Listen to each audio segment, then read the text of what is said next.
Good morning and welcome again to the Mud Pie. We began last time exploring this wonderful verse in Proverbs 16, in particular verse 6. By mercy and truth, iniquity is purged.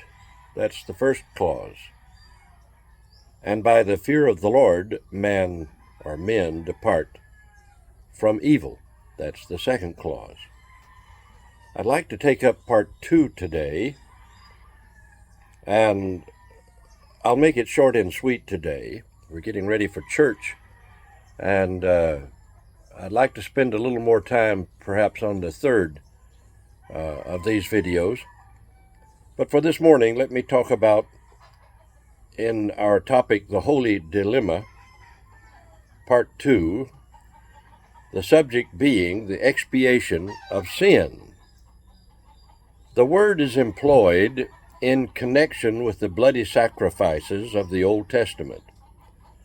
The word itself intimates that sin is purged by the sacrifice of a substitute. The two clauses of our verse, balanced against each other, seem to point to the two great facts which constitute redemption. That word redemption is very important, and that being pardon on the one side and obedience on the other side. The first clause tells how the guilt of sin is forgiven. The second clause tells us how the power of sin is conquered. The first clause speaks of the pardon which comes down from God to man. The second clause speaks of the obedience which then, and therefore, rises up from man to God, and therein lies the great dilemma. Solomon, when he speaks about this, unites the two elements of a sinner's deliverance in the same order that his father experienced them.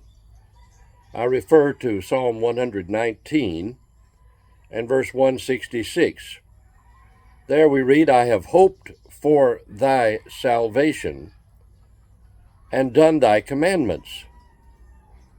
It is when iniquity is purged by God's free grace that man practically departs from evil.